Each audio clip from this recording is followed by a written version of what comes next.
My phone rang at 1:50 in the morning, and the number on the screen belonged to my granddaughter, Mia. My hands went cold before I even answered. "Grandpa," she breathed, her voice so thin I almost didn't recognize it. "Please come get me. Please. They won't let me leave." Then a man's voice barked something behind her, and the line went dead. I was already pulling on my boots when I called her back and got nothing but silence. Within 20 minutes, I was standing on her father-in-law's porch, pounding on the door with both fists, and when it finally opened, her stepmother-in-law stood in the gap wearing a silk robe and a smile that didn't reach her eyes. "She's resting," the woman said. "You need to go home, Walter. I am 68 years old. I spent 41 years as a master electrician, wiring hospitals and high-rises across 3 states, and I have never in my life let a closed door stop me when someone I loved was on the other side of it. My name is Walter Brennan.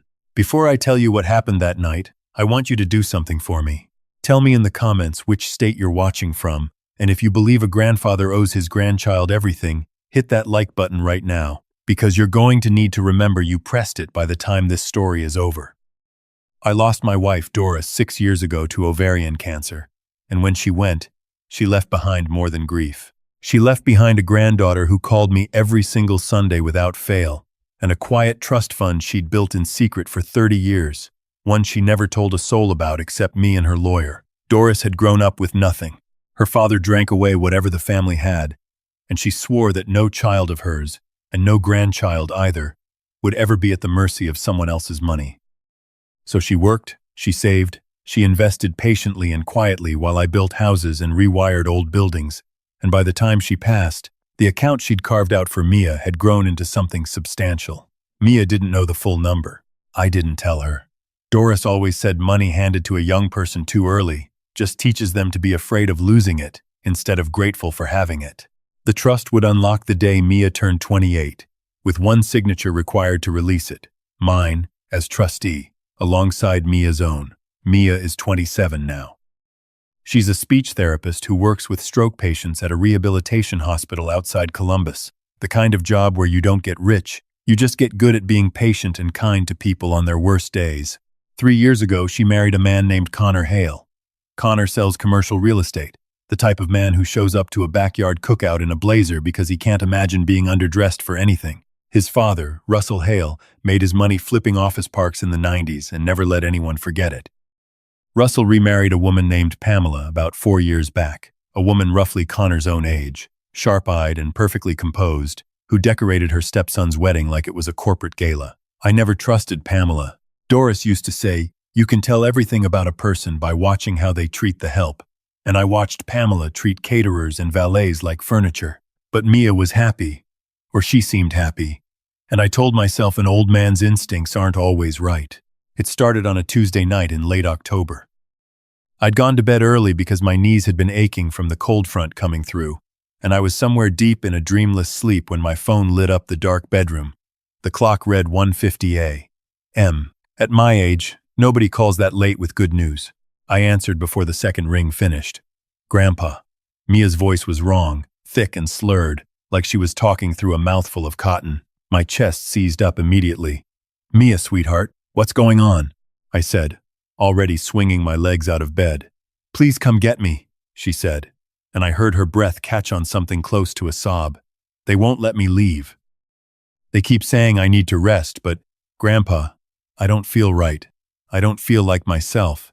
Something's—" There was a man's voice, low and sharp, cutting through the background, and then a soft thud, like a phone hitting carpet. The call ended. I dialed back 4 times, straight to voicemail every time. I did not waste a second wondering if I should go. 41 years in this trade teaches you that when a breaker trips, you don't stand around debating whether there's really a problem.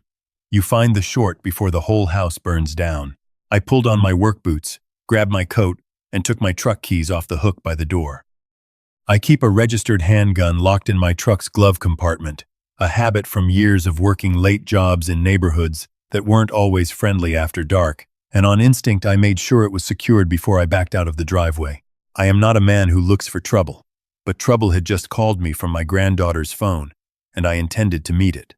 Russell Hale's house sits on 4 acres outside the city, a brick colonial with white columns that always struck me as a little desperate to look older and grander than it actually was. The drive should have taken 35 minutes. I made it in 22, running 2 red lights on empty roads, my hands tight on the wheel, my mind refusing to settle on any explanation that made sense. Mia doesn't drink. She certainly doesn't take anything stronger than ibuprofen for a headache. She spent her whole career watching what substances do to people's brains, and she is careful, almost stubbornly so, about her own body. That slurred voice did not belong to my granddaughter. The porch light was on when I pulled into the circular driveway, and so was a single window on the second floor. I was out of the truck before the engine had fully stopped, and I hit that front door with the flat of my fist hard enough to rattle the brass knocker. It took almost a full minute before the door opened, and when it did, Pamela Hale stood there fully dressed, hair smooth, lipstick fresh, like she'd been awake and ready for hours rather than roused from sleep. That alone told me everything. Nobody wakes up at 2 in the morning looking like that unless they were never asleep to begin with. "Walter," she said, folding her arms, blocking the doorway with her body the way you'd block a door against weather. "It's the middle of the night. Where's my granddaughter?" I said. It wasn't a question. "Mia is having a difficult night," Pamela said smoothly. "Connor's looking after her. She's overwhelmed, she's not making sense, and frankly, Walter, you barging in here isn't going to help her calm down. Go home. We'll call you in the morning." I looked past her shoulder into that dark, cavernous foyer, and something in me went cold and clear, the way it does on a job site right before you realize the wiring someone else did was never up to code. "Move," I said. She didn't, so I didn't ask twice. I put my shoulder into that doorframe and stepped past her, and she stumbled back against the wall, gasping something about how I had no right, how this was her home, how I was making a terrible mistake. I took the staircase 2 at a time, my knees screaming at me in a way they hadn't in years, and I followed the only light I could see down a long hallway to a closed bedroom door. Locked. I have replaced enough deadbolts in my life to know exactly where the weak point sits, and I drove my boot heel into the wood just below the handle. It took 2 kicks. The frame splintered and the door swung open, and what I saw on the other side stopped my heart cold. Mia was lying on the bathroom floor in a heap, her cardigan torn at one shoulder, her hair damp with sweat, completely unresponsive. I dropped to my knees beside her and felt for a pulse, my fingers shaking so badly I almost couldn't find it. It was there, but weak, and her breathing was shallow and uneven. And then I saw her arms, dark bruising, finger-shaped, wrapped around both forearms like someone had gripped her hard enough to leave a map of their hand behind. 41 years of working with my hands teaches you to read marks like that. Those weren't bruises from a fall. Those were bruises from being held down. Connor came running into the room a moment later, breathing hard, wearing a cashmere sweater that didn't have a single wrinkle on it. For a man supposedly woken up in a panic, his hair was styled and his face was dry. "Walter, please, you don't understand," he said, hands raised.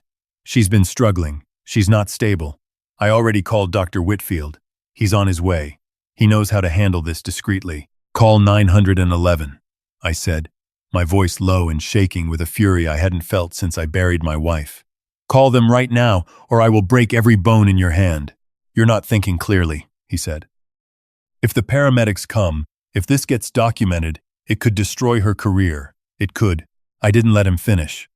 I scooped Mia up off that cold tile floor, cradling her against my chest the way I used to carry her when she was 4 years old and had fallen asleep on my shoulder at family barbecues, and I carried her down that staircase and out to my truck while Pamela screamed something behind me about how I was tearing this family apart over a misunderstanding. Connor scrambled into the passenger seat before I could stop him, insisting he had the legal right to be there as her husband, and I didn't have time to argue.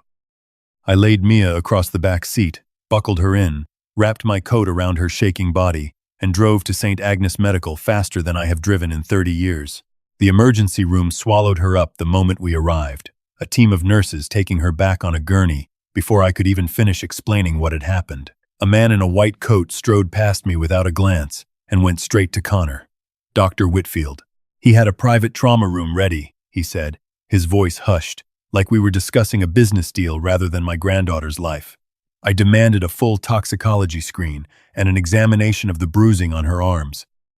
Whitfield looked at me the way you'd look at gum on your shoe and told me Connor was her legal next of kin, that he'd be discussing her care exclusively with her husband, and 2 security guards appeared behind him to walk me back to the waiting room. I knew if I fought them I'd be arrested, and Mia would be left alone with these people. So I forced myself to sit down on a hard plastic chair and do the only thing I know how to do when something doesn't add up. I went back through it piece by piece, the way I trace a short circuit. Random falls leave random damage. Scraped knees, bruised elbows, a cut lip. Mia had none of that. She had clean, deliberate gripping bruises on both arms, evenly spaced, like she'd been pinned. Someone hadn't caught her falling. Someone had held her still. An hour later, Whitfield came back out with a clipboard, handing it not to me, but to Connor, and announced that Mia's bloodstream showed a dangerous combination of sedatives and alcohol, that it was a miracle her heart hadn't stopped. Connor folded into a chair and began sobbing into his hands, a performance so theatrical I almost laughed despite everything, telling me through tears that Mia had been struggling for months, drinking secretly, hiding bottles in her closet, that tonight she'd swallowed a handful of pills and washed them down with wine, and he'd had to physically restrain her to keep her from hurting herself further. I let him talk.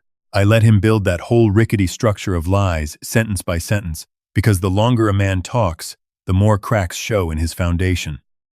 Pamela arrived not long after, dressed as immaculately as she'd been at her own front door, carrying a small orange pill bottle she pressed into my hand with the practiced sorrow of a woman who has rehearsed this exact gesture. The label read, Mia's name, lorazepam, prescribed 3 weeks earlier by Dr. Whitfield himself. She told me how sorry she was that I had to find out this way, how Mia had been self-medicating quietly for months, how grateful they all were that Connor had been there to save her life tonight. I pocketed that bottle without a word. If they wanted to hand me evidence, I was going to keep every piece of it. I asked to see her, to have her transferred for an independent evaluation, and that's when Connor's whole demeanor shifted. The crying stopped instantly. He pulled a folded legal document from his jacket and shoved it toward my chest, a medical proxy signed by Mia, granting him sole authority over her care. He told me she was being transferred that night to a private psychiatric facility upstate called Hollowbrook, that it would take weeks before she'd be cleared for visitors, that there was nothing I could legally do to stop him. I felt the old rage rising in my chest, the kind that wanted to put my fist through his jaw right there in that hallway. But I looked past him and saw the security guards watching, hands near their radios, and I understood with total clarity that they wanted me to lose control. They wanted a violent, unstable old man on record so nobody would believe a word I said afterward. So I did something that cost me more than throwing a punch ever could have. I let my shoulders drop. I let my voice shake and crack. I told Connor he was right, that I was just a scared old man who didn't understand medicine, that I'd step back and let them handle it. I watched the triumph spread across his face like sunrise, watched Pamela pat my shoulder with cold satisfaction, and I stood frozen in that waiting room while 2 men in unmarked uniforms wheeled my granddaughter out on a gurney with leather restraints across her chest, an oxygen mask over her face, and loaded her into a black transport van with no hospital markings of any kind. The doors closed. The van disappeared into the dark, and I was alone in that sterile lobby with nothing but my own heartbeat pounding in my ears. I drove home as the sky started turning gray at the edges, and I stood in my kitchen making coffee out of pure muscle memory, my mind replaying every detail. Pamela's perfect makeup at 2 a.m, Connor's dry eyes and styled hair, the bruises that didn't match a single word of their story. And then I looked up at the photograph on my mantel, Mia at her graduate school commencement, Doris and I standing on either side of her, all 3 of us laughing at something just out of frame. And it hit me so hard I had to sit down. Connor had said Mia drank half a bottle of wine before she swallowed those pills. But Mia is allergic to red wine. Not a preference, not a dislike, a documented sulfite allergy that sent her to the emergency room at 19 with her throat closing. An allergy so severe her doctor told her one more reaction like that could kill her. She has not touched a drop of wine since, and she knows it better than anyone alive, because she spent 4 years in nursing school, learning exactly what her own body could and couldn't survive. There was no wine that night. There never had been. Someone had forced something down her throat, and the story about wine was simply the lie they hadn't bothered to check against reality. The shock didn't paralyze me. It did the opposite. Something cold and clear settled over me, the same focus I used to get standing in front of a panel box that had been wired wrong by somebody careless, somebody who thought nobody would ever look close enough to notice. I went to my study, knelt down at the old floor safe I'd installed myself 20 years earlier, and spun the dial until the bolts gave way. Inside, beneath deeds and insurance papers, sat the manila envelope holding Doris's trust documents. I spread them across my desk and ran my finger down to the final page. The trust had been seeded at $3.5 million. Through patient, careful investing over 3 decades, it had grown to just over $9 million. And there, in the access clause, was the detail that turned my blood to ice. The trust unlocked fully on Mia's 28th birthday, with my signature as trustee required to authorize release. Mia's 28th birthday was 11 days away. In construction, when 2 systems fail on the exact same date, you don't call it a coincidence, you call it cause and effect. Connor had been a steady, if controlling husband for 3 years, never once showing this kind of erratic behavior. Now, 11 days before $9 million came within reach, his wife had been poisoned, bruised, and shipped off to a facility where he held total legal authority over her. I understood instantly what they were building toward. If Mia was declared mentally incapacitated, Connor could petition for conservatorship over her entire estate, citing her instability and his role as devoted caretaker. The lie about addiction wasn't cruelty for its own sake. It was the foundation for a legal theft. I reached for my phone to call Doris's old attorney, and that's when I noticed a voicemail icon I'd somehow missed, left 3 days earlier while I'd been running a table saw in my garage. I pressed play with trembling hands and heard Mia's voice, sharp and frightened. Nothing like the slurred whisper from that night. She told me Connor had been locked in his office for days, screaming into the phone about missing capital and margin calls. She'd found bank statements hidden in his desk. She thought he was drowning in debt, maybe forging her signature on loan paperwork. He'd asked her that morning to sign her trust over into a joint account temporarily, and when she said she needed to talk to a lawyer first, he'd put his fist through a wall.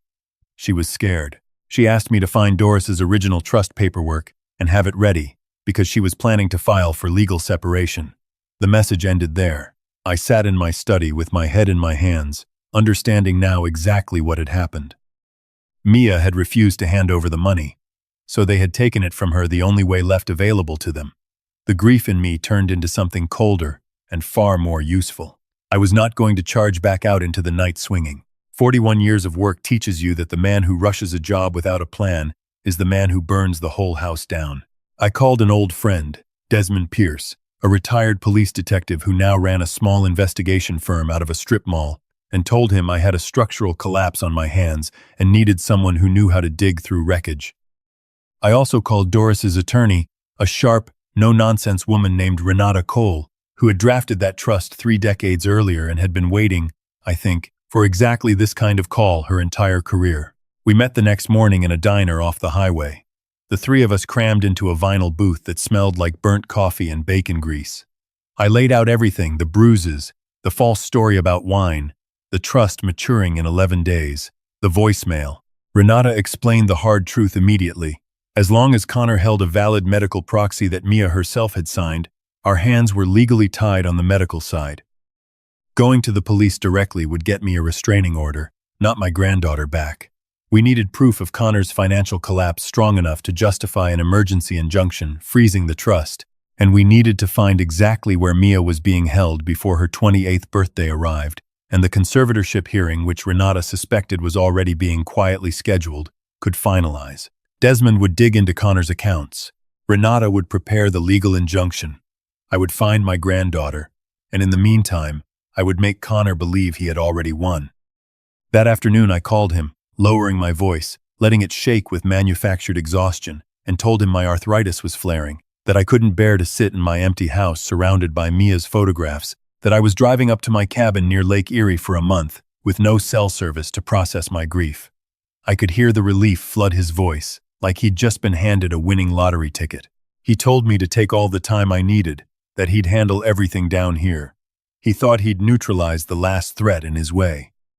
Instead, I drove straight to a contractor supply store and bought a burner phone, a fiber optic inspection camera meant for checking behind walls, and a small audio recorder no bigger than a matchbook, the kind I used to use for documenting code violations on disputed jobs. Over the next 3 days, Desmond and I worked the case from opposite ends. He traced Connor's shell accounts through 2 states and found nearly $4 million in client funds quietly misappropriated to cover bad real estate investments, A federal wire fraud case waiting to happen the moment regulators looked closely. I, meanwhile, posed as a confused, grieving grandfather dropping off old medical paperwork at Connor's office downtown, and outside his half-open door I heard him screaming at someone on the phone about margin calls and foreclosure notices, heard Pamela's voice cut in cold and commanding, telling him to stay calm, that Mia's trust would cover the deficit the moment the conservatorship was finalized, that the facility staff at Hollow Brook answered to her and would ask no questions as long as Mia stayed sedated until the hearing. I stood frozen against that wall, my recorder running silently in my coat pocket, listening to two people calmly discuss leaving my granddaughter a hollowed-out shell of herself to cover their debts. I found Hollow Brook 2 days later, a quiet facility 40 minutes outside the city that Pamela, it turned out, partially owned through a holding company Desmond uncovered. I couldn't get in through the front door, not without a fight that would land me in handcuffs, so I waited until visiting hours on what I knew might be my only chance, posing as a family chaplain Renata had arranged on short notice, badge and all. They let me into a small visitation room, and there she was, in a wheelchair, IV line taped to the back of her hand, eyes glassy from sedation but alert enough to recognize me. I knelt beside her and pressed my forehead to hers, and she gripped my hand with what strength she had left, and managed to whisper my name. I told her she wasn't crazy, that I believed every word of that voicemail, that help was coming. I didn't have much time, but it was enough to know she was alive, and enough to know exactly how urgently we needed to move. The hearing was scheduled for that Friday morning, the same week Mia's trust would fully mature. Renata filed for emergency guardianship hours before the courthouse opened, but Connor's legal team had already petitioned for conservatorship, and it was Connor and Pamela's case that had been granted first slot before the judge.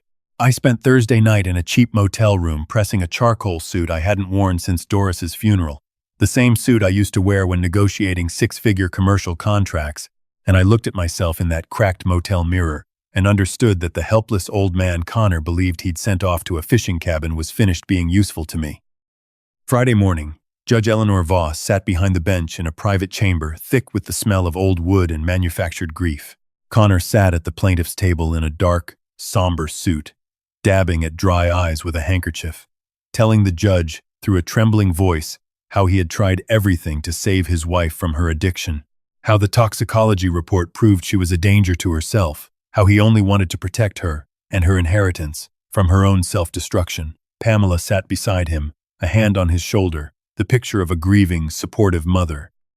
The judge was nodding along, scanning the binder of falsified medical records, her pen already moving toward the signature line that would hand my granddaughter's entire future over to the people who had poisoned her. That's when the courtroom doors slammed open behind me, and I walked in. I didn't shuffle. I didn't hunch my shoulders or let my voice shake. I walked like a man stepping onto a job site to condemn it, my heels striking the marble floor in a steady rhythm that filled the silent room. Renata walked at my right with a leather case full of evidence. Desmond walked at my left, his eyes already locked on Connor. And behind us, 2 federal agents from the Financial Crimes Division. Desmond had quietly looped in over the past 2 days, badges visible, expressions flat as stone. Connor's handkerchief slipped from his fingers. The performance died on his face in an instant, replaced by raw, naked terror. Pamela shot to her feet, shrieking that I had no right to be there, that I was an unstable old man interrupting a sealed medical proceeding, that the bailiffs needed to remove me immediately. Judge Voss slammed her gavel down hard enough to silence the room and demanded to know exactly who I was and what I thought I was doing. "Your Honor, my name is Walter Brennan," I said, my voice cutting clean through the air. "I am the grandfather of the woman they are trying to have declared incompetent. I'm not here to disrupt a medical hearing. I'm here to report a kidnapping, a deliberate poisoning, and a multi-million-dollar fraud." Renata stepped forward and laid an independent toxicology report on the bench, drawn from a blood sample taken at Hollow Brook 2 mornings earlier, proving the sedative in Mia's system was not what Connor's doctor had documented at all, but a far more potent compound requiring specialized clearance to obtain. She laid Mia's full medical history beside it, the sulfite allergy highlighted in yellow, proof that the entire wine and pills narrative was medically impossible. Judge Voss's expression hardened as she read, and when she looked up at Connor, the warmth in her face had turned to stone. "Mr. Hale," she said, Are you aware that falsifying medical documentation to obtain a conservatorship is a federal crime? Connor opened his mouth to protest, and that's when I stepped forward, pulled the small recorder from my coat pocket, and asked the judge's permission to play what I had captured outside his office 3 days earlier. She granted it. The room went dead silent as Pamela's voice filled the chamber, cold and matter-of-fact, describing exactly how they'd keep Mia sedated until the hearing concluded, how the facility staff answered to her, how a discredited junkie would never be believed if she woke up and started talking about missing money. Pamela's composure shattered in real time, her hands flying to her mouth as her own voice condemned her in front of a judge. Connor sat frozen, his face the color of wet paper. Judge Voss revoked the medical proxy on the spot, granted me emergency guardianship, and ordered Mia released from Hollowbrook within the hour. The federal agents stepped forward and placed Connor under arrest before he'd even fully processed what was happening, reading him his rights as Pamela screamed that this was an outrage, that we had no right, her voice climbing higher and higher until a bailiff finally led her out in handcuffs as well, charged separately for her role in falsifying medical records and her ownership stake in the facility used to conceal it. I drove to Hollowbrook myself that same afternoon and walked into Mia's room as the nurses were unhooking her IV. She looked impossibly small in that hospital bed, but her eyes found mine the moment I stepped through the door, and she managed a small, exhausted smile.